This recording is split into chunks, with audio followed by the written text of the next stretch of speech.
Zoom and boom. Good afternoon, everyone. It is 1:34 Eastern Time on Saturday, May the 6th. This is Musings of a Pegasus Pony, episode 2. Again, don't know how many of these I'm going to do.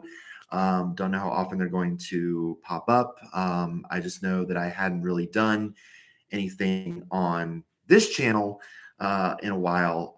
Not since not since I can talk. Not since the when we did the NCAA tournament championship game back in March. I know I hadn't done anything on here. I know, of course, we're doing a lot on Nate's channel with the XFL and different things there. And of course, we do plan on doing the title game here this coming week. It's not today, it's the following week. Although I don't know, because it won't be till the 15th, because now it will be on the 13th, the Saturday, but we're not going to be able to react to it until the 15th, the Monday following, because I will be out of town that night, and also Nate also something going on, so we're both busy that day. So won't be able to do it, unfortunately, live that day, but we will be doing it after the fact, the day after, or 2 days after. I'm sorry. So that's the plan for that. I just really hadn't done anything on here in a while, and I didn't really want to stop and, of course, let this be dormant for so long. I want to at least keep you guys informed of what's going on. Honestly, like with commentary wise, or even obviously reaction wise, until we get the next chapter of MLP, Make Your Mark. We're not gonna have any reactions for that until that comes up, whenever that may be. We don't know when we're getting it yet, so really won't anything for that until then. Commentary, of course, it'll be XFL will be on Nate's channel on the 15th, but this is still going to be a fairly busy month of May for me. This is going to still be fairly a busy month ahead. Got a couple things going on, which is weird, because now that Winnie City is in June, it's instead of it being in April, like it used to be in the early years, at least up until it came back last year. It was really weird, because it's like, okay, I got that out of the way in April, and then after that it would be kind of like quiet. But now it's like there's so much going on before Winnie City weekend in the first weekend in June. So now there's a lot going on. But I guess it also helps now that I do have Saturdays off, because I didn't used to. If you guys followed my channel a lot, or events prior to that, I had Mondays and Tuesdays off back to back, and so I was doing stuff on those days. But now it's flipped around, and now instead it's Saturday, Monday. So that helps me be able to do more things on Saturdays, like this video, for example.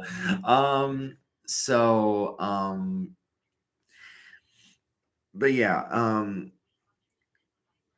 So in terms of, though, the month coming up, I mean, today's just kind of a relaxing day for me. There's really nothing on today besides doing this little catch up stream, just going on for about maybe like an hour or so. I try to make these no longer than an hour and a half. I know the last one, I think the first one, I went a little bit past that, but I'm going to try not to ramble on too much or too long. I know I can be a rambler a bit on on certain things. I mean, for example, looking back on ATSD and ATDB, I know those went on a long time, and I know that sometimes we would really get maybe way too deep in stuff, and we'd ramble for too long. I know those were long streams. I get it. And I know, and I'm sure only a few brave souls of you were able to watch those the whole way through. And I thank you for that. Don't get me wrong. But I know that those were very long streams. So I'm just trying to I guess, condense in a little bit smaller package because I know I can ramble on for too long sometimes. And believe me, that's something that is hard for me to work on, but I'm trying. Um, so, but I do appreciate those, of course, all that watched those streams and did watch those streams, and it just was a matter of we didn't really have the time anymore to just keep that series going. So I just said I don't want to I don't do anything structured anymore. I just wanted to do like occasional like off the cuff things like this, or or the occasional commentary reaction, whatever. That was really the big thing for me. So, but this month though, so yeah, today is just kind of a if you notice, well, okay, let me explain a couple things why I'm wearing what I am. First off, the hat. Um, uh, so I read a post that tomorrow the Mascot Hall of Fame is announcing the ballot for the 2023 induction class. That is always an exciting time of year for me as a mascot fanatic, as a supporter that I am, as a member of the hall. That is always a very exciting time for me. I already put in my recommendations. I tweeted about them. I recommended I think 10 mascots I recommended for nomination. Yes, because I think I did two, or no, I think I did more than that. I think I did a lot more. I want to say I did like 12. No, okay. I did do 12. Okay. So yeah, so I did recommend 12. I did two from each of the major leagues, uh, two from college, one from minor league baseball, and one from the MLS. So because I have my favorites in all those leagues. Um, so I recommended those choices, ones that I've recommended a lot over the years, like the ones that aren't in the hall, but Bernie Brewer from the Brewers, Dinger from the Rockies, Rory from the Lions, of course, Toro from the Texans, Bango from the Bucks. I think Bango from the Bucks should definitely be in. I'm surprised he's still not in the hall yet. I was shocked that he wasn't in. He should be. Hugo from the Hornets, of course, Sharky from the Sharks, Thunderbug from the Lightning. By the way, hello, there they are. my new phone case with my two favorite NHL mascots on it, Thunderbug and SJ Sharky right there. I think that was at an All-Star weekend. Not the one I went to in Nashville, mind you, but that was a couple years ago. I think it was in San Jose. So yeah, so there's those two. Of course, Ramsey's from North Carolina, Super Frog from TCU. If y'all follow me, y'all know how much I love those two. Sheldon from the Tortugas, who I will share a story about him later, and then Cosmo from the LA Galaxy, who I've always been a fan favorite of. And of course, I don't know if I've shown you guys this, but the replica LA Galaxy championship ring that I own right there for you. There you go. So I've always been a fan of the Galaxy. I also I did get this too, besides the hat. I have a lot of merch, of course, from the Mascot Hall, but I also got this a couple years ago. They're selling these in the gift shop. They have these replica rings that they actually, it's resembled in the ones that they actually give the actual mascots that get inducted. But so it's very, very nice, even though it's not, it's a replica, but it is very nice. There you go. I like it. It's very cool. So that's why I'm wearing this hat, because they're announcing the ballot tomorrow. So I'm definitely excited for that. And the jersey, I'm going to be listening tonight to Game 2 between the Cincinnati Cyclones and the Toledo Walleye in the Central Division ECHL playoffs. I have three teams left in the ECHL. Yes, I have the Cyclones, I have the Reading Royals, and I have the Florida Everblades, who won the Kelly Cup last year for the first time, I think, in like 10 years, which is incredible, because they had such good regular seasons over the past several years, and they're never really able to break through. Kind of like a certain team from Fort Wayne or Fort Wrong that I know. But anyway, it was great to see Florida win it last year, but hoping that this is Cincinnati's year. This is actually the retro style. This is the version of the team wore from like the late 90s, early 2000s. Now I do have the more current version as well, of the Cyclone jersey. But I love this design with Twister on the front of it. I think that's always really cool. And of course, I have the custom on the back. You can't really see it, but yeah, it's got Twister's name and number on the back there. But yeah, so I'll be listening to that game tonight. I'm hoping that they win tonight. They didn't get off to a great start last night in game one. They lost 6-2. And Toledo, the team they're facing, boy, the Walleye are always a dangerous team in the ECHL. They're always one of the best. They're probably one of the best teams to really not win a title in recent years because they've just always been so dangerous. Very talented group.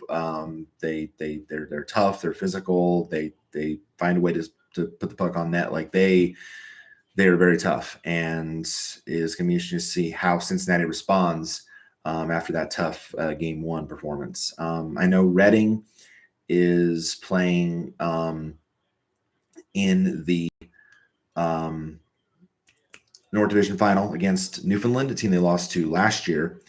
Growlers are always tough. And then Florida is in the South Division final, and they're playing Jacksonville, who is actually a team I got to see earlier this year when they came here to Indy to play the Fuel down at the Coliseum in Indy. And Jacksonville just was very impressive against them. So I knew that Jacksonville was going to be a tough out regardless. So the Everblades have them now. So I know it's going to be a tough challenge for Florida. But Florida did knock off the top seed in South Carolina. So who knows? So all those series should be very, very entertaining. And I'm looking forward to each one of those. But yeah, so that's why I'm wearing what I am. But month of May, not just the fact that obviously for me living in the state of Indiana, the month of May is also busy because we're going to have one of the biggest sport racing events ever coming up with the 500 in on Memorial Day weekend. Of course, that will be very intense, and we have the road course Grand Prix a couple weeks before that. On the road course.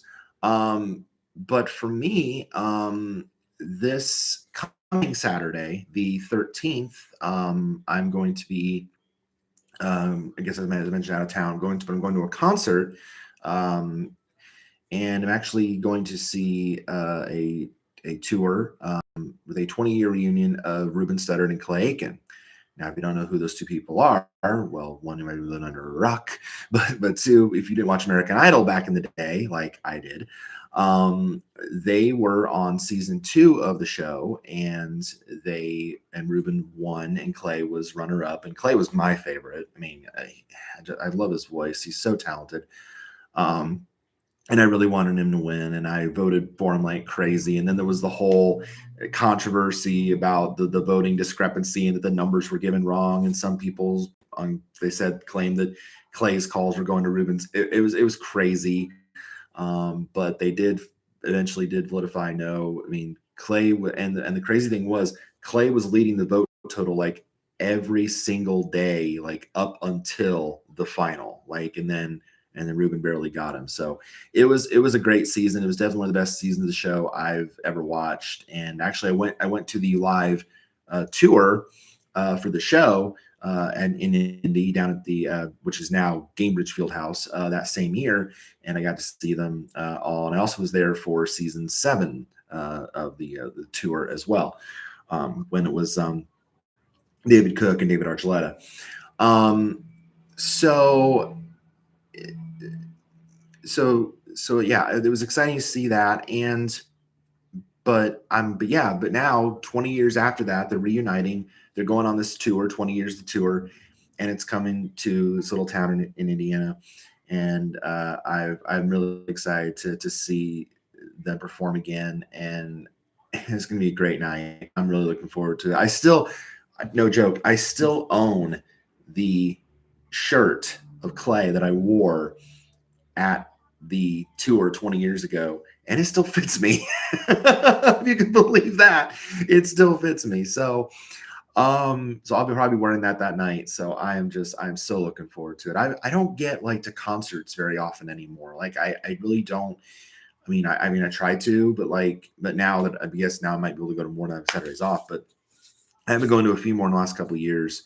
Um, like Winter Jams, the Eagles concert that I went to with Nate and Sarah, um, you know, different things. A couple years ago, Jimmy Buffett concert with my mom was great. So, I'm trying to, what now? Oh, that's okay. Discord alert. So, um, but yeah, I'm just trying to, do some more things now that I have a weekend day off, and it's a win-win for everybody. It's the same way in our whole department in electronics. It's basically everybody gets one weekend day off, and then they get the other day off of prefer of their choice, which for me is Monday because that's the day usually that I hang out with my friends in the BlubCon Discord server. So yeah, so that's I wanted to keep that day, so I didn't lose that because I very, very much appreciate hanging out with that group of people because I see them as a second family. So yeah, but no, looking forward to this concert. I'm very excited about it. And I can't wait to have that night. And then the following Saturday on the 20th, speaking of the mascot hall, I will be there on the 20th. I am meeting a mascot there that I have been wanting to meet for quite some time. Another one on my bucket list. I can't believe the hall actually got him. Like I really, when I saw it, I was like, shut the front door. Like I could not believe that the hall got this mascot, but it is a minor league baseball team I've been following now for a couple years. It is the mascot of the Daytona Tortugas, who's a team down in Florida, and it's Sheldon. And I am just so looking forward to that day. It will be mascot number 77 for me that day. Now you're probably wondering, wait, you just tweeted like when you met Dibs that was number 75, who was 76. Well, technically, because I count it. I don't know if it should be counted as really, but I count it. 76 was the day that I went to the Bluey's Big Play show in Fort Wayne and I met Bluey. I count it. Okay. I don't know if y'all would count it, but I count it. So I counted that as 76. So I'm going to be counting Sheldon as 77. So that's what's going to happen on the 20th. I don't know when yet which one I'm going to because there's another show like event like in between his two appearances. So I don't know yet if I'm doing the earlier one or the later one. I'm still debating on that, but I will be picking one at some point before then.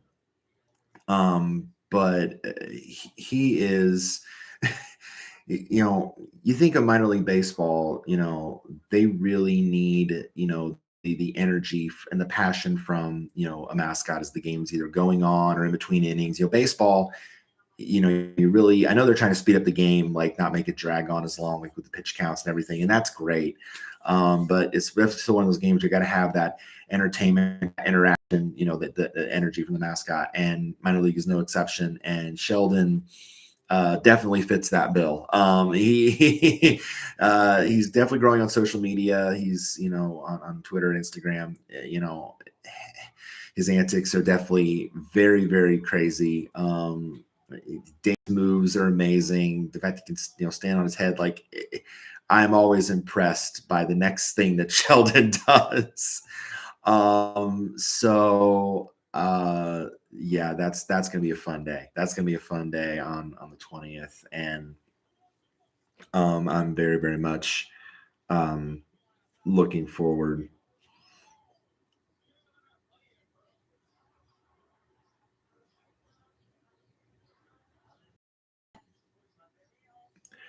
Okay.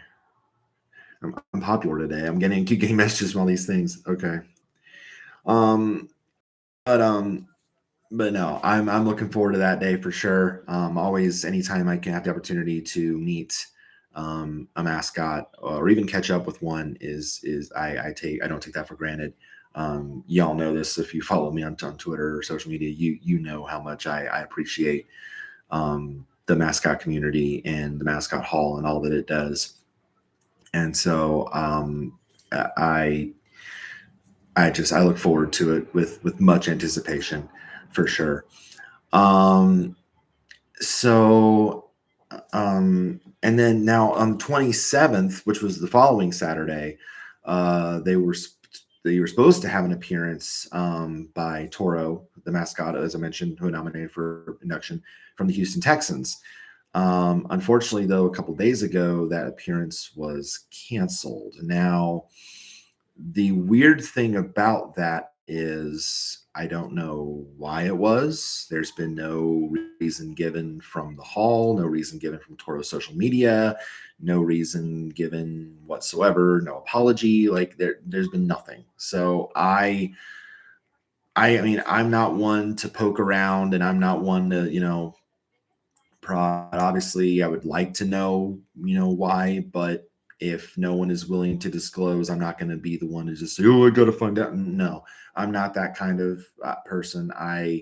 Um, I don't want to, if it's not if it's not their job to say, or if the performer wants privacy, I'm totally understandable with that. So I'm not going to be the one to send, hey, why did you cancel? I no. If I see, if I see no reason, to do that, then I'm not gonna stick my nose where it doesn't belong. If that makes sense. Um, so yeah. So it's unfortunate. It's unfortunate that that happened. But is what it is. So you move on from it, and now I have that day open to maybe do something else. So that's just the way that looks. And actually, I might now get together with my mom that day instead, since we haven't gotten together in a while. And she might, if the weather's nice, we might cook out. So, plus that's race weekend. That's 500 weekend. So who knows?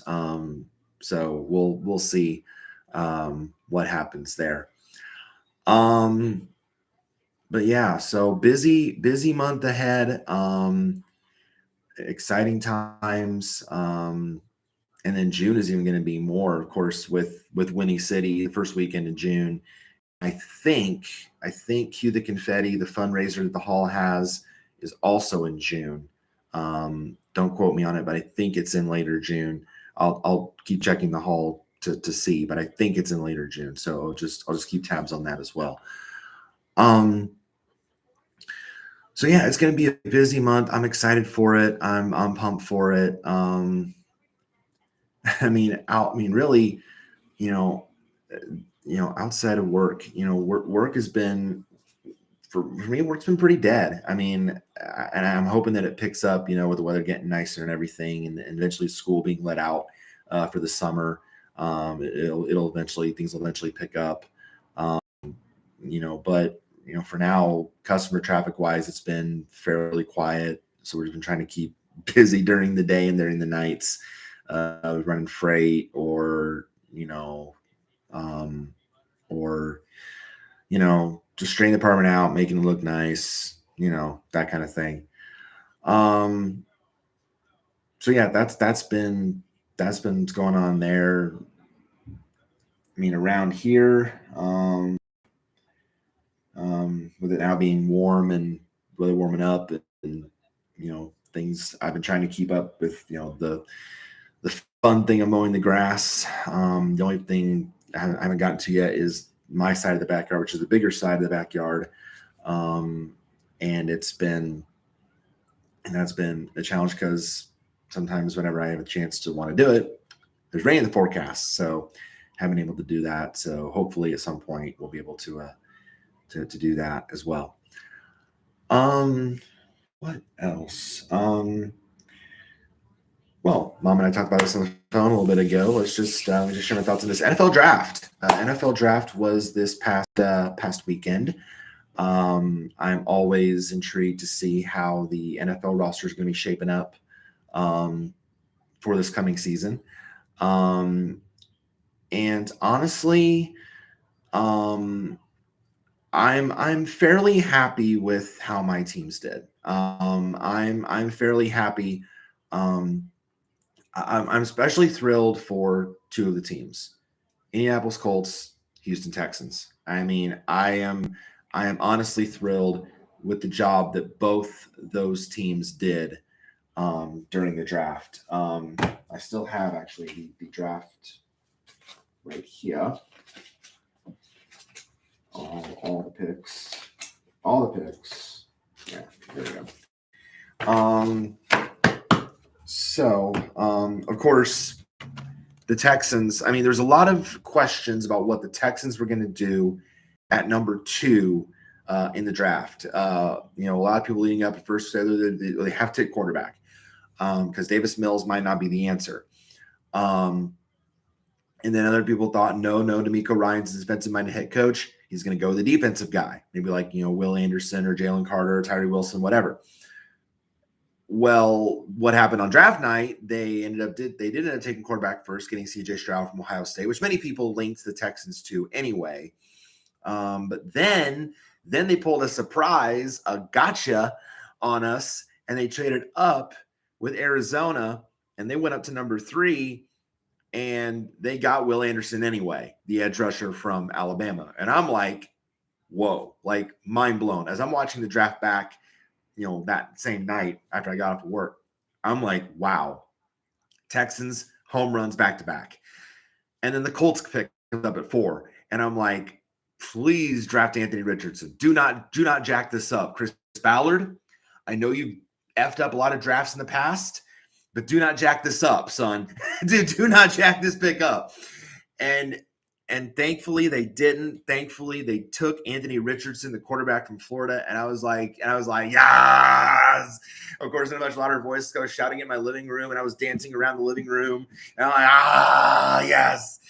I was so happy because that's the guy I wanted. Because his skill set is nothing short of impressive. I loved his loved his tape. I love what he did at Florida, the pro day, and the fact, and just the fact that now he's with a coach in Shane Steichen who turned Jalen Hurts into the quarterback that he is now, like an amazing player, got his team to the Super Bowl.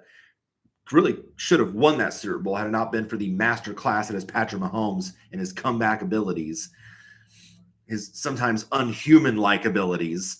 But he did an incredible job of Jalen Hurts, and I can only imagine if Anthony Richardson can get up to any close to that level of what Jalen Hurts is or was in Philadelphia, the Colts fans are going to be ecstatic, and I am ecstatic. So I really liked a lot of their picks. Seattle, I didn't know. I was kind of confused with Seattle's pick at 5. I thought they were going to go the fact that Tyree Wilson was still on the board, Jalen Carter was still on the board. I thought they were going to go defensive line, but no, they went with the corner instead. They went with Devin Witherspoon. It's not a bad pick. I just felt like the line could have used, some big toughness on it. But secondary has always, I think, been a big need for Seattle, and Devin Witherspoon certainly provides a big lift for that secondary. The fact that, he's a hard-hitting ball hawk of a safety. Like the first thing they showed in Devin Witherspoon's tape is this big hit he puts on a guy against I. Like as soon as he gets the ball, bam, he's down.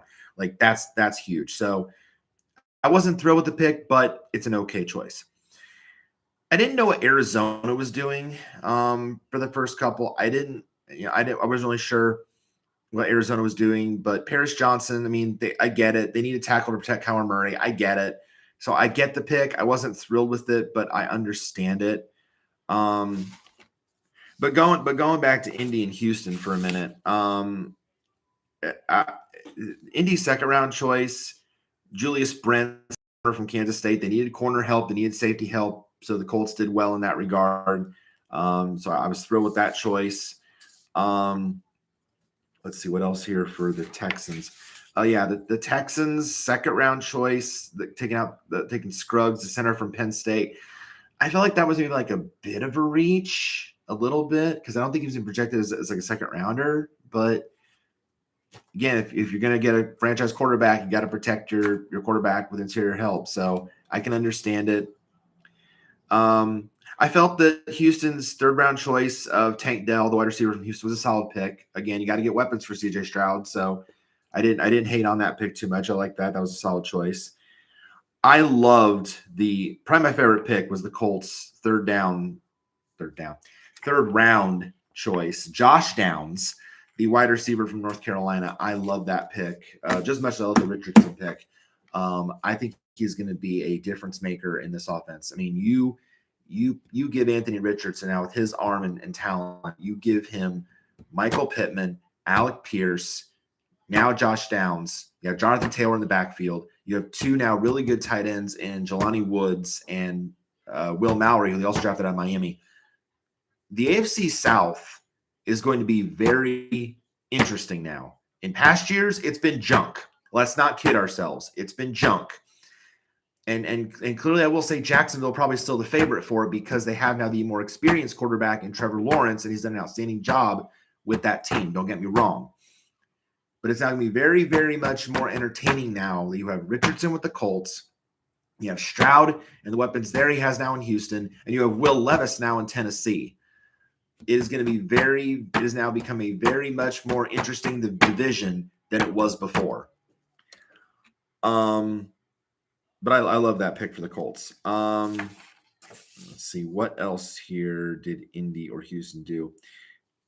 Indy's fourth round choice was decent. Again, offensive tackle, BYU, getting Blake Freeland. That was okay. But again, got to protect your quarterback. I can understand it. And then in the fourth round, they went defensive tackle, and they took Adetomiwa Adebawore from Northwestern. And I'm like, huh? What are we doing picking Northwestern people? Like what? Like Northwestern, okay. Rant here. Northwestern football right now is an absolute joke. Like it really is. And it pains me to say that as a Wildcats fan. It's an absolute joke because and I know a couple times they've gone to the Big Ten title game, fine. But it's frustrating when your program values loyalty over winning. They had one of the worst seasons in probably program history last season, and they didn't fire Pat Fitzgerald. This program is never probably going to fire Pat Fitzgerald. Probably the same reason they won't fire Jim Harbaugh from Michigan. Why? Because he's a grad of the school. Because he played there. Unless something completely catastrophic happens, a scandal, or something comes out to say, hey, Pat Fitzgerald shouldn't be the guy, or boosters buy out his contract, Northwestern's not firing him. I think I've realized that now because it's not about winning. It's about loyalty. It's about being loyal to a guy that was at the school. So I didn't understand those picks. Same with the Evan Hull pick. I didn't understand it. So that was kind of confusing to me. I liked the Darius Rush pick, though. I pegged Darius Rush, the corner from South Carolina. I actually had him going to the Colts in round 3. So for the Colts to get him in round 5, that was huge. So I liked that for the Colts, though. Then getting Daniel Scott, the safety from South Carolina, that was solid. Then the Mallory pick. Again, I didn't like the Evan Hull pick. And then you get Titus Leo, the edge from Wagner. That's a developmental player that could pan out well. Getting Jalen Jones, the corner from Texas A&M. Again, you need corner help. Jake Witt, the offense tackle from Northern Michigan. So, again, I can understand where the Colts were centered on certain positions. But for the most part, Colts draft good. Again, Houston, I love the Texans draft. I think they've set themselves up very, very well for the future. What else did Houston do after the Tank Dell pick? Getting Dylan Horton, the edge rusher from TCU. Oh, that was a brilliant pick. They find these guys that stay in the state, that go to these, Houston and TCU and Texas Tech, and they turn them into stars. And that's that. I love what Houston did with that pick. What else did Houston? Getting the linebacker from Alabama, Toto. I love that pick. I had him going in round 3. He fell in round 5. That was huge for the Texans. I love that pick. Jarrett Patterson of Notre Dame, the center, that was a great pick. Getting Xavier Hutchinson, the wide receiver from Iowa State, in round 5 or no, round 6. That's another great weapon for CJ Stroud. That's a great pick for Houston. And then getting Brandon Hill, the safety from Pitt, that's a solid pick. So yeah, I loved what the Colts did. I love what the Texans did. Arizona, I was a little bit questionable, but I understand where they're coming from with the moves they made. Same with Seattle. I wasn't over the moon with Seattle's picks. Let's see. Okay. I will say though, for Seattle, I love the pick of Jackson Smith and Jigba. I love that pick. You pair a receiver of his caliber with DK Metcalf and Tyler Lockett, get out of here. Like, come on. That's amazing. No excuses now for Geno Smith. Like, I know Seattle had a great year last year that I certainly did not expect as a Seahawks fan. Great year that I did not expect. But now it's no excuses. Now you've got young running backs, you've got young receivers, you've got, including some experienced playmakers. The talent is there for Seattle to make a strong run this in the contend in the division, contend in the NFC, and play a playoff run. I'm telling you, the talent is there, especially now the NFC West is really open a bit more, because who knows what's going to happen with the quarterback situation in San Francisco. Arizona is going to be struggling for most of the year until Kyler's fully healed. And the Rams are a mess. So the NFC West is for the taking, and I certainly think Seattle can take it this year. What else did Seattle or Arizona do that I liked? Miami, Miami really can't say a whole lot about, because the Dolphins didn't have a whole lot of draft picks. So Miami, I'm not really. I did like, though, I'll say the one pick I liked from Miami, Devin Achane, the running back from Texas A&M. I love that pick. Yes, Mostert and Wilson are still there, but they only signed 1-year deals, so they're in the last years. So Achane, if he learns behind them or gets some playing time, that could be a beautiful fit for Miami in that offense. I love it. Let's see, what else did Seattle or Arizona do that I liked? Arizona. I liked the BJ Ojulari pick from round 2. I liked getting him from LSU, the edge rusher. I like that pick. That's a good fit for Arizona. Garrett Williams, the corner of Syracuse to Arizona. That was a solid pick. That was a solid choice. Arizona getting Michael Wilson, the wide receiver from Stanford. I mean, I get it. DeAndre Hopkins' future is murky. I get it. You need you need a receiver. Rondale Moore, whether he's going to pan out or not, it remains a question mark. So you do have a lot of question marks at the wide receiver position there in Arizona. So you need help there. We'll see if that pans out. So that wasn't bad.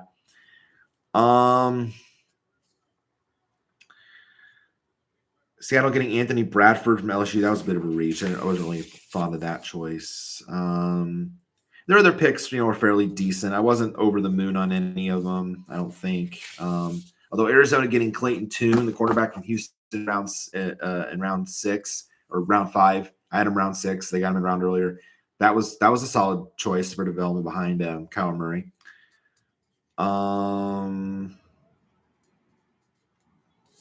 Other than that, I don't think Arizona or Seattle really got anybody else that I was over the moon about in the later rounds. I don't think. Although Seattle did get Kenny McIntosh, the running back from Georgia. I liked that pick. And I think they got didn't Seattle also get Charbonnet? I know I liked that pick too. I think, Seattle got Zach Charbonnet, the running back from UCLA. I like their running back picks of Seattle, not just Smith and Jigba, but I like the running back picks of Charbonnet from UCLA and Kenny McIntosh from Georgia. You pair them with nice depth behind Kenneth Walker. Ooh. That's scary, son. I'm fired up for the Seahawks. I'm telling you. The NFC West is for the taking, and Seattle needs to take it because the opportunities are there, because there's question marks surrounding the other franchises. Sorry, Arizona, but you're a question mark. The opportunity is there. It is, and I think they can take it. You're probably counting in your head. Okay, he's talked about, let's see, he's talked about Colts, Texans, okay, Seahawks, Cardinals, Dolphins. Wait, he's missing one. Detroit Lions. Come here to the camera, Detroit. Come here to the camera. Come here to the camera. What the hey were you doing?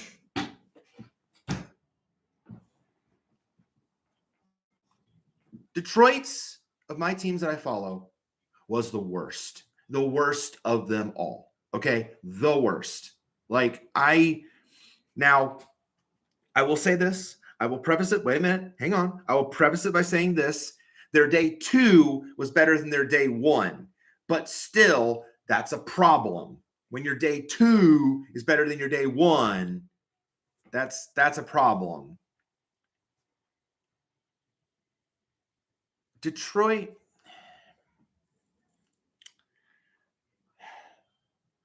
I think Detroit had a brain fart on draft day. I think that the Lions completely forgot that not one, but 2 of their wide receivers were suspended. Actually, or was it 3? It might have been 3 because, well, they released one, Quintez Cephas. But then Stanley Berryhill and, oh, yeah, your receiver you drafted last year, Jamison Williams, remember him? The stud from Alabama that he was coming off the injury, had a touchdown in his first game. Yeah, remember him? Yeah, you lost them all to suspension because of gambling. Don't you think it would make sense to give Jared Goff someone to throw to while y'all are suspended besides Amon-Ra St. Brown? Oh, we brought back Marvin Jones. What does Marvin Jones have left at this point in his career? He flamed out in Jacksonville last year. He wasn't even the top option in Jacksonville. That was Christian Kirk. He wasn't even the top option for Trevor Lawrence. So you have Amon-Ra St. Brown, a stud. You have whatever shell is left of Marvin Jones, and then you have some scrubs behind him.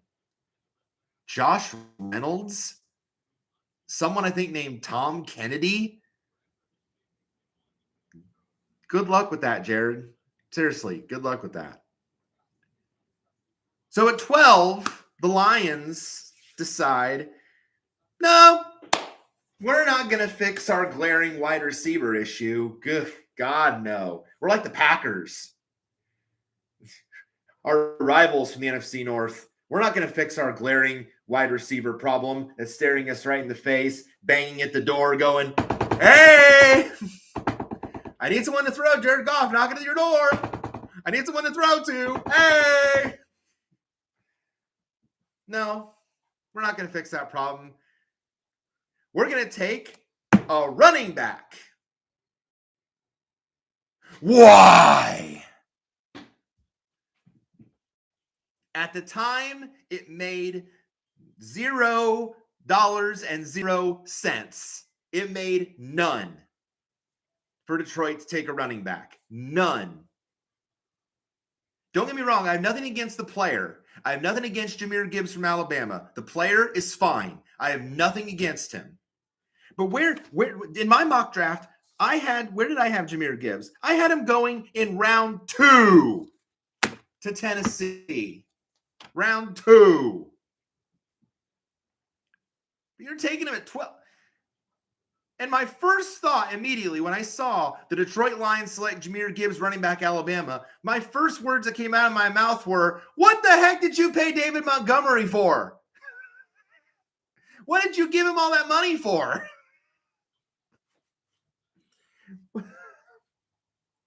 What did you pay David Montgomery for? But see, now it makes sense. Because the day after day 1, or actually, no, I think it was day 3, they traded DeAndre Swift to the Eagles. Oh, now it makes sense.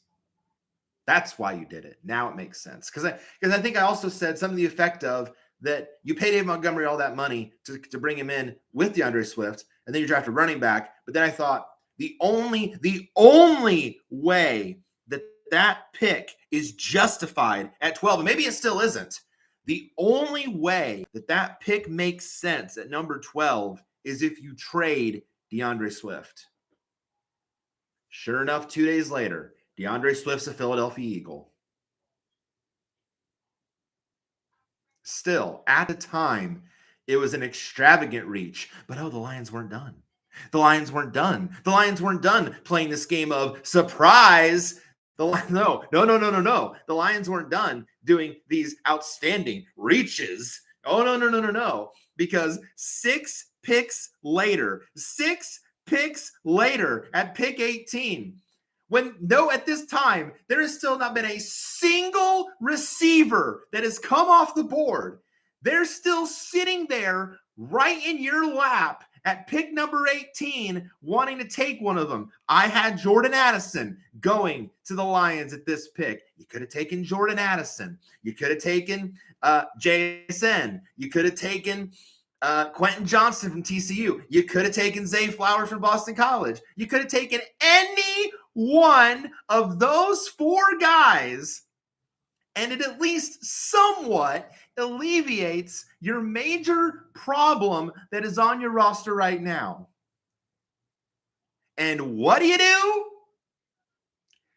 With the 18th pick in the 2023 NFL Draft, the Detroit Lions select Jack Campbell, linebacker, Iowa. Get me out of here with that nonsense. Are you kidding me? Nobody had this guy pegged in the first round of any mock draft that I saw. Not one. Name me one. Find one that had Jack Campbell going in round 1. Oh, wait. I still got about 14 or so minutes in the stream. I can wait. Oh, you can't? Oh, no shit. Where did I have Jack Campbell? Again, I had him in round 2. Round 2 to the Jets.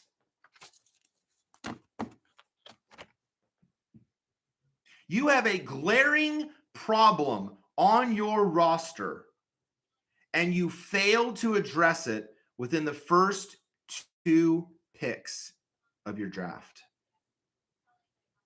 What the fuck are you doing? And this is the tale with the Lions. Pun intended, the tale. This is the tale with the Lions, okay? This is the organization of false hope. And I know, and I love this team. Don't get me wrong. I love this team. I do. I love my teams. Y'all know it. I do. I'm passionate. I'm going to say it. I say what I mean. I don't BS. But dang it, this is the organization of false hope. Anytime it looks like this organization is going to turn the corner, turn it around, something happens to just screw it up. It always happens. Just when you think the Lions are going to get to the playoffs, Matthew Stafford gets hurt every time. Or the star running back gets hurt, or when Swift got hurt, or a star receiver gets hurt. Every time. And now you have this story in the offseason where these players get suspended for gambling. And of course it's the Lions, because of course it is. I immediately saw the headline, 5 Lions players suspended for gambling. And I thought, the old meme, oh shit, here we go again. Because it's the same song and dance. Lions the musical, false hope. Like it's the same song and dance every year. And you have two of the players suspended or actually 3 of them are receivers. One of them, your stud weapon that you just drafted last year. They're not going to be available. And it's a glaring need, especially in today's NFL. You have to have strong receivers for your quarterback to be successful. And there's an opportunity there. 2 picks in the first round. Now at 12, maybe it might have been a stretch. I will say, A receiver at 12, that might have been a stretch. Although, to be fair, I did have the Titans taking Smith-Njigba at 11. I'm surprised he fell that far. So at 12, it might have been a stretch. But at 18, especially with no receivers taken at that point in the draft, for you to whiff and take a linebacker, shame.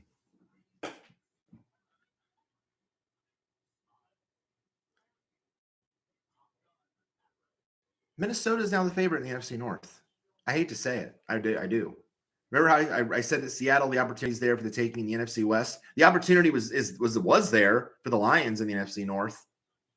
Now, nope. You handed that to Minnesota now. Here you go, Minnesota Vikings. Take the division. We're not going to address our major needs. You take it. You get the stud receiver in Jordan Addison, which is exactly what they did, by the way. You take the weapons. You take the talent that you need to fill your holes. You take it all. The division is there for you. We all know that Green Bay is going to suck because they're rebuilding. We all know that Chicago's not quite there yet, even though they are committed to Justin Fields. We know they're not going to be quite there yet. They might improve, but they're not quite there yet. No, and we effed it up, and we're taking a step back. Here you go, Minnesota Vikings. Enjoy. Once again, take the division and write it to, I don't know about playoff success because you choked in the first round last year, but at least it's something. It's something. It's the thought that counts. It's the nicest thing that we can do for you. We give our fans nothing but false hope. The nicest thing we can do is a gift to you. Here you go, Minnesota Vikings. Enjoy from the Detroit Lions, your complimentary free gift. They just stamp the lion paw on it on a postmarked envelope, send it off to Minnesota. Here's your complimentary free gift. Da-da-da-da! You win the division. Free gift. Gosh dang it, Lions. Some of these teams that I support, I swear, like I said, I love them, and they make me happy, and I've been spoiled by them. But dang it, sometimes I like Steve Dangle, and these teams ruin my life. And the Lions have ruined my life for many years. Can't you see the pain? Gosh, Lions. You're handing the Vikings the division on a silver platter. You are handing it over to them. Now, again, I will say, oh, by the way, I can't rub this in enough. I know I'm still ranting on this, and it's already at 52 minutes, but bear with me. Again, after the Lions literally bungled the pick at number 18, 4 receivers come off the board from picks 20, 21, 22, 23. Gee, I wonder why. Smith-Njigba to the Seahawks. Quentin Johnston to the Chargers, who, by the way, the Chargers are becoming TC West because they took Johnston, Darius Davis, and Max Duggan. Zay Flowers to Baltimore. Oh, Lamar Jackson, I bet is thrilled about that along with his new money. And Jordan Addison to Minnesota, paired with Justin freaking Jefferson. Have fun, Detroit. Have fun facing Minnesota twice a year and getting your butts pounded by Minnesota. Have fun with that. Because you have no weapons, aside from Amon-Ra St. Brown. And whatever's left of Marvin Jones. And someone named Josh Reynolds. They did. Now, okay, they did take a receiver. They did. They did. But not till round 7. Round 7. It took you till round 7 to realize, oh, gee, we might need some receiver help.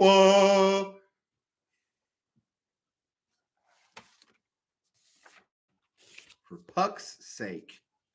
Oh, and then in the second round, Detroit, you go back to the Iowa well, and you take a tight end, Sam Laporta, out of Iowa. What, are you trying to be the Iowa of Detroit? They're trying to be the Iowa of Upper Michigan? Okay. Their 2 best picks came on day 2. Brian Branch, the safety out of Alabama. Love it. Hendon Hooker falling in their lap. Love it. Nice development behind Jared Goff. Like it. But that was it. That was your best 2 picks of the whole draft. You then take Broderick Martin, the defensive tackle out of Western Kentucky, in the 3rd. I had him as a 7th rounder, man. What are we doing? What else did you bungle? Colby Sorsdal from William and Mary? Huh? Yeah, and then you finally take Antoine Green, the wide receiver at North Carolina, in the 7th round. Those are like your only 3 good picks of the entire draft. Was Brian Branch, Hendon Hooker, and then you finally address the receiver need in round 7.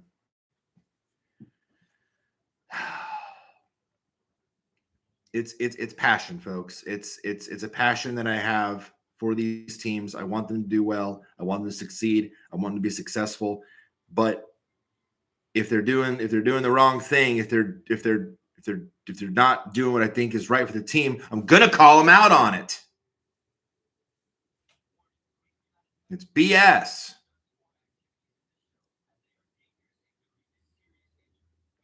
Do I have to say the Lions receiver depth chart? I think I have to, because these are the people that Jared Goff is going to have to throw to this year.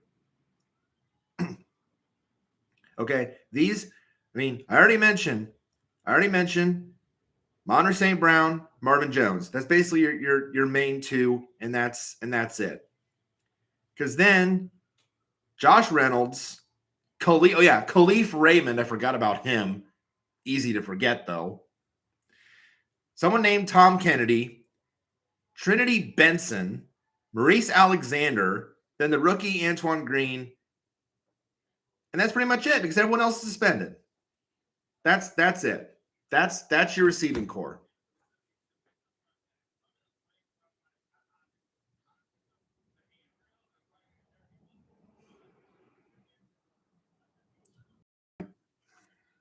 I don't know. I don't want to keep ranting about that for too much longer. But let's just say some teams like the Colts and the Texans crushed the draft. Seahawks and Cardinals were all right. And teams like the Dolphins and the Lions, not good enough. It's not good enough. It's not good enough. And now it leaves me with a lot of question marks for those teams that didn't do well in this draft heading into next season. It's leaving a lot of question marks. Okay, I know I spent a lot of time on that, but real quick, NHL playoffs. Speaking of things that sucked, for me anyway, this year in sports for me in general has been one of the I can't say one of. It's been the worst. It is on pace to be the worst year in sports for me. There have been just a number of events this year that have just been just so disappointing, frustrating, painful. It hasn't been good. But hockey has been one of those sports that is really, has really spoiled me over the past couple of years. Whether it be NHL titles or minor league titles, it has very much spoiled me as a fan these past few years. The last 3 years alone in the NHL, 2 titles by the Tampa Bay Lightning, last year Colorado Avalanche.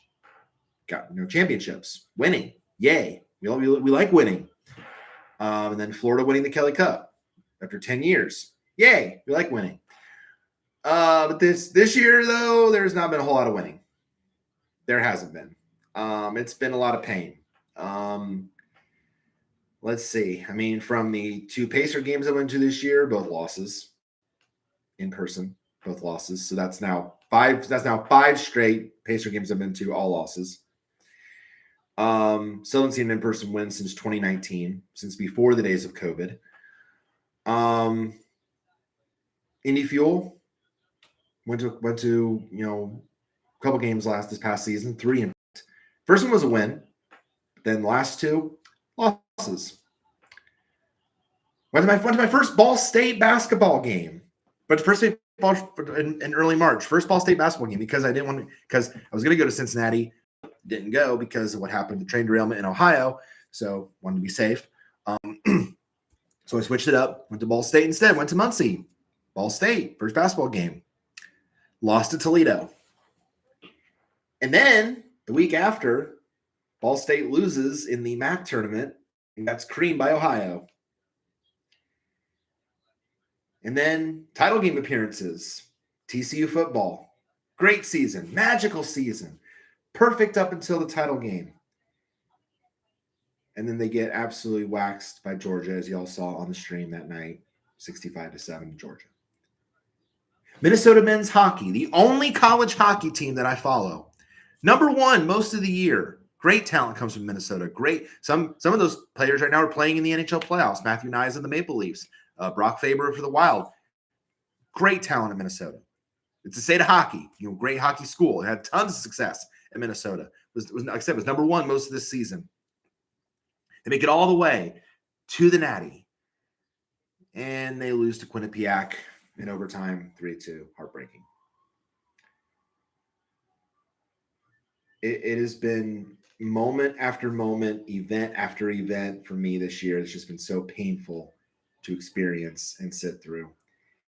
And this year's, and immediately, I know I called it because after Minnesota, the night that Minnesota lost the national championship game, I put in a comment, I tweeted it, I said, now I wonder how the NHL playoffs are going to hurt me.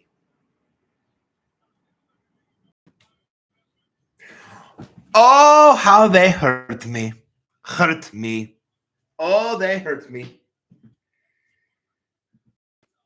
I had 3 teams to root for in this year's Stanley Cup playoffs. 3 of the 16. You think, I mean, it's not great odds, but at least you have a shot. Tampa Bay Lightning, remember 2 titles the last 3 years, and a Stanley Cup runner-up appearance. Colorado won the title last year.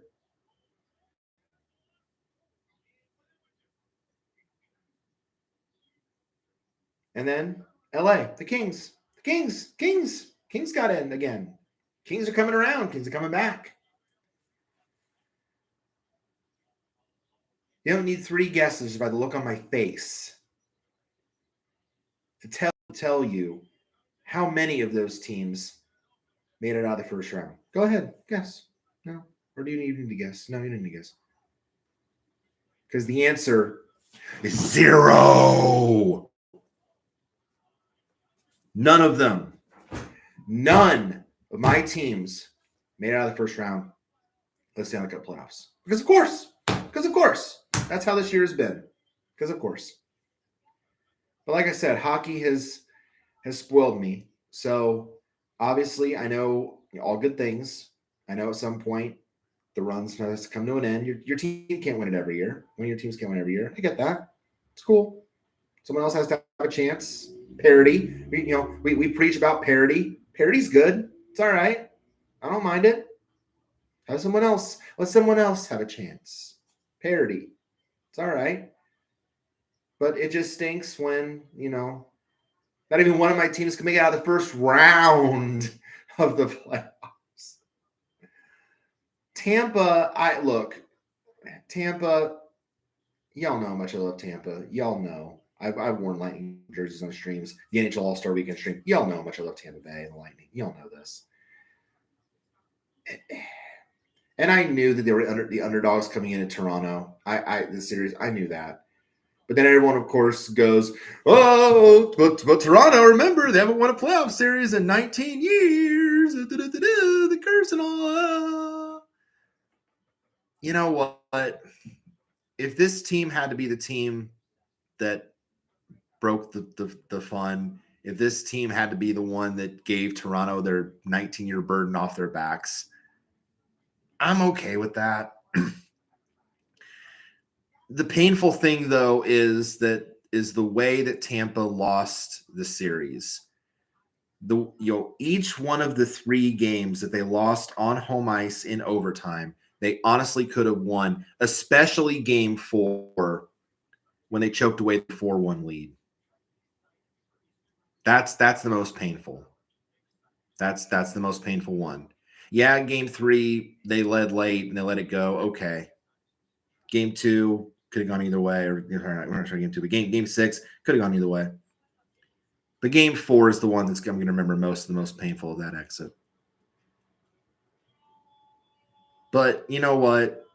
Toronto been waiting for so long just to win a series. So good on them. But now Florida's up 2 games and then on them.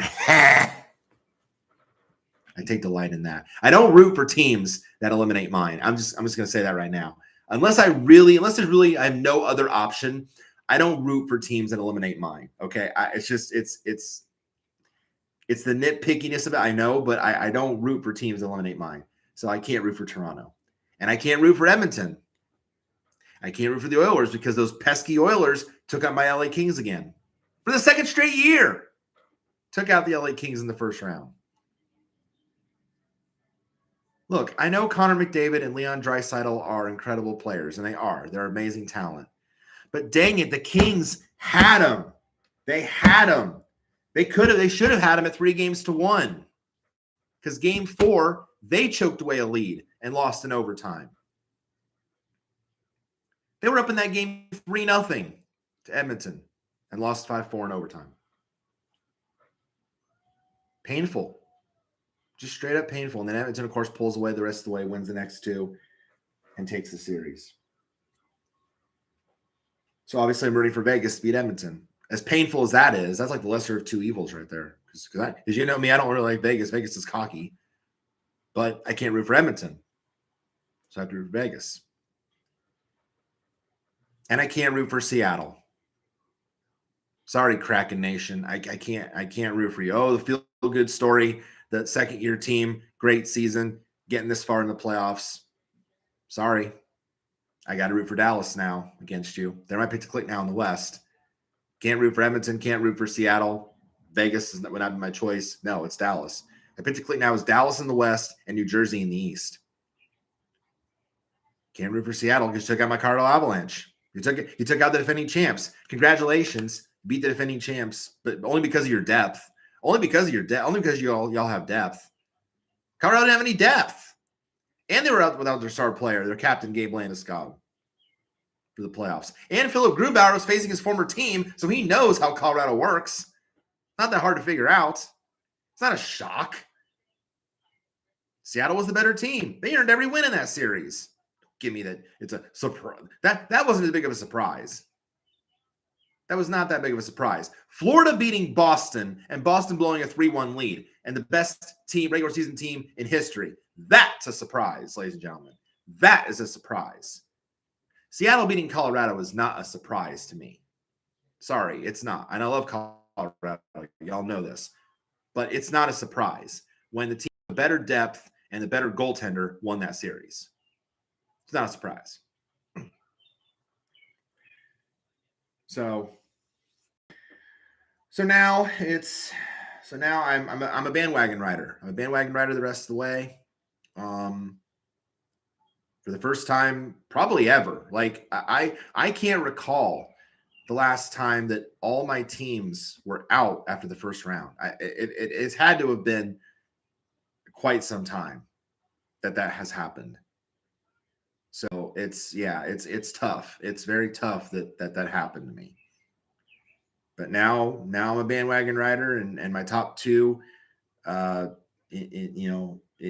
in the East, it's still New Jersey. And I can't believe New Jersey ended up winning that series against the Rangers. I honestly thought, y'all remember when I did my playoff picks that I picked New Jersey to win it all right here. I picked them to win it all because of that dream I had, because I dreamed about it. And I thought after 2 games, they're getting blown out 5-1 by the Rangers. I thought they're done. I gave them the kiss of death. They're done. And then what happens? They win 4 of the next 5. The Ranger stars disappear. Akira Schmid turns into goalie god mode, and they win the series. Unbelievable. But now they're in the same boat against Carolina. They're in the same boat now against Carolina. They've lost the first 2 games blown out in Carolina. 5-1, 6-1. Granted, the Rangers games were in New Jersey. These were on the road in Carolina, but still blown out in their first 2 games. You don't think a team like New Jersey is capable of turning it around? If they lose game 3, then yeah, I think they're done because Carolina doesn't choke away series leads. But if they find a way to bounce back and at least get one of these next few, if not the next 2, then New Jersey is right back in a good spot. So for now, I still have some hope that New Jersey is going to turn things around and come through. But if they lose game 3, I think they're done. Obviously, I love the fact that Florida's up on Toronto. I love it. I love the fact that they took out Boston. I'm not a fan of Boston. Never have been. I find them cocky and arrogant, kind of like Vegas. Isn't it interesting? The top team in each conference is the most arrogant. Boston and Vegas. Isn't that interesting? They think they've won everything, and yet they've won nothing. Interesting. But no, I love that Florida took them out. Boston's major choke job. I love it. And now Florida's up 2-0 on Toronto. Cats and rats for the win. Let's go, Panthers. I love it. So I would prefer it to be Florida and then New Jersey, obviously. But if Carolina pulls it out, I can't be too mad at it. I do like the fact that Carolina does harken back sometimes to their old Hartford Whalers history when they do the Whalers nights with Pucky. So I've mentioned that I've liked that. I do. So I can't be. So if New Jersey goes out, it's Carolina. Okay. But it'll still be kind of tough. And then then Vegas. I'm picking to beat Edmonton. Obviously, they won game 1, 6-4. We'll see what happens tonight with game 2. And Seattle and Dallas now is a series. It's now 1 game apiece. Obviously, I'm picking Dallas to win. But it is now a series. Seattle pulled out game 1 in overtime in a wild game, a lot of goal scoring on the road. But then Dallas turned it around and won 4-2 in game 2 in a dominant performance. So, and how about these players scoring 4 goals in games and yet losing? Can you believe this?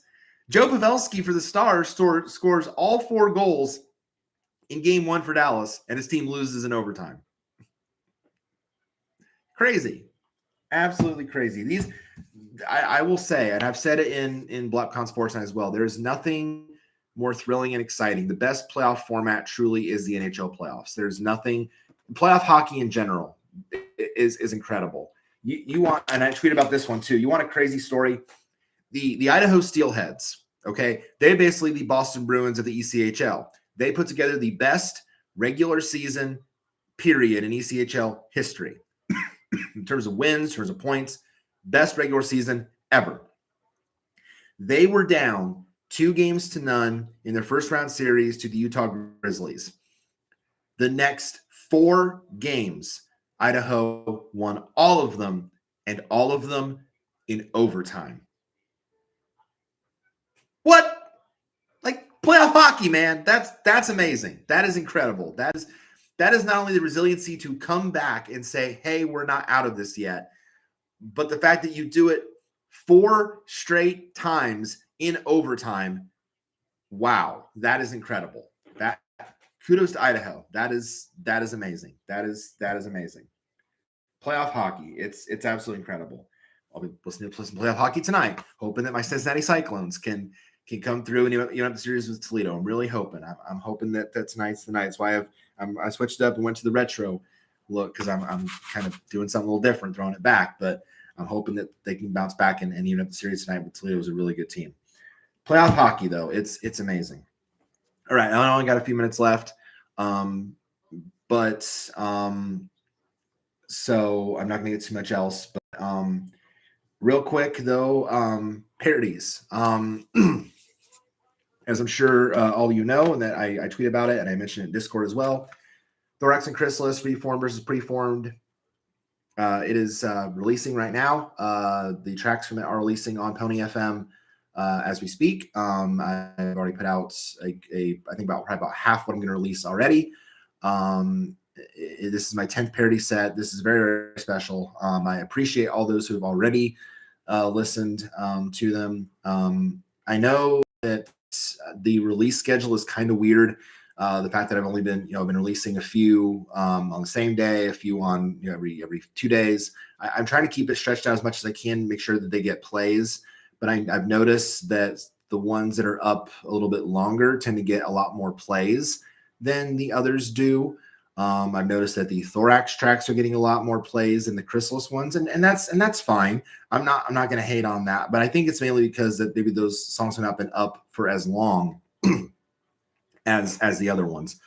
Um, so but I'm going to try to promote as much as I can. We've got one more bonus track that's going up today, although it's really not. It is a bonus track, but it isn't because it is Changeling themed. It is the Changeling rap that I've been hinting at in previous releases for quite some time. So that's going to be going up probably right after this stream gets done.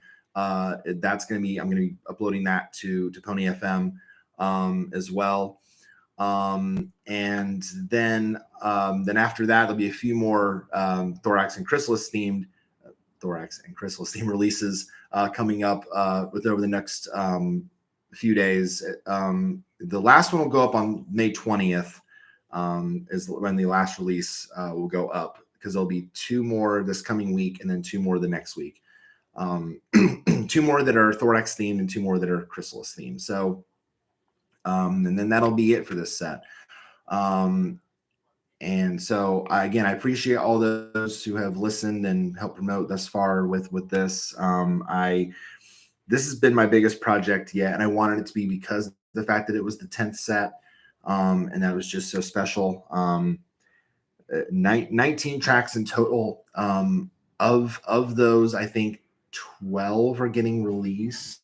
Let me count just to make sure. Yeah, 12 of the 19 are getting released, which says a lot about how much I really like these parodies. So yeah, but the new one will go up later today, and then a few more coming before May 20th, which will be when the last one goes up. As for the excuse me, the next few sets, that will be I do know the ideas that I have for them, but I don't really want to give too much away right now on what I'm going to do next. Not until this set runs its course and goes through. I hit the mic there. I'm so sorry. But not until really this set has its current time to go up and get some plays and whatnot, and promotion out there, and then I will kind of start spieling what my next ideas are, because I pretty much have the themes in mind for the next three parody sets that I'm going to do. So I have those ideas in mind. Slowly I'm starting to really develop some of what songs I'm going to parody, what kind of things I'm going to do with that. So yeah, that's going to be that. I do plan on to Winning City in June. I do plan on bringing these little cards here that I made. So little cards here. So and then all my socials are on the back of it. So again, promotion is a big thing. If you want to get your content out in the world and you want people, folks to, pay attention to it, that the promotion is key. So as I have found. So I'll be bringing some of those to Winnie City. But yeah, so parodies, they'll be going up. The new one will be going up here shortly, and then a few more until the 20th of May. And then of course the new ones will fall after that. I don't know when the next one will come after the thorax and chrysalis set, but we'll see. Obviously I want to, I probably won't do any, writing on the new set until after Winnie City. So I probably won't. Okay, I'm trying to think of when I should announce the new set. It'll probably be late June, early July is probably when I'm going to announce the theme for the new set, and then I'll start the writing on it. That's probably because if I can at least get like one more set done this year, I think I can be pretty happy about that. But I guess I try to like average like 2 sets a year, so I think that'll be a good sustaining thing. Other than that, I can't really think of anything else on my mind. I've shared my life thoughts, playoff thoughts, draft thoughts, parodies. I really can't think of anything else that's really on my mind to talk about. I really don't have anything else. Don't forget, of course, XFL title game is next week. That's on it's on our reaction on the 15th, the Monday the 15th, because again, the title game is the 13th, but we'll both be out of town. So Monday the 15th, we'll react to it. I'll record it on that Saturday, and then we'll do the commentary for it on the 15th of May. USFL's still not sure yet if we're going to react to that or not. We might not. Still debating on that. So stay tuned for any posts from me or the channel on that. I really cannot think of anything else. I'm already approaching an hour and a half. So, but that's because, again, and I know I said it at the start, I go on these tangents. Especially with the draft, that one I really need to get a lot off my chest with the NFL draft, because there was a lot to discuss on that. So that took up a lot of the time, I know. But yeah, thank you as always to those who do watch and do support the channel. It does mean a lot. And yes, to Blue, I see you in there. You kind of came in late, but I see you in the chat. But no, just thanks to those who watch and support. It does mean a lot, and I appreciate you guys for whenever you commentate or stick around. It does mean a lot that you support the content that Nate and I put out, and so I thank you very much for that. So yeah, until I think really the next stream on either one of our channels is going to be that Monday, the 15th of May, when we do the XFL Championship. Renegades against the DC Defenders should be a very, very entertaining game. We'll see if the Renegades pull off another upset like they did of Houston. Luis Perez, is he the real deal? Or will the Defenders' amazing regular season culminate in a title? Should be very, very interesting. We will see when we react to it on the 15th of May. Thank you all so much, and we will see you then. God bless you and have an incredible day.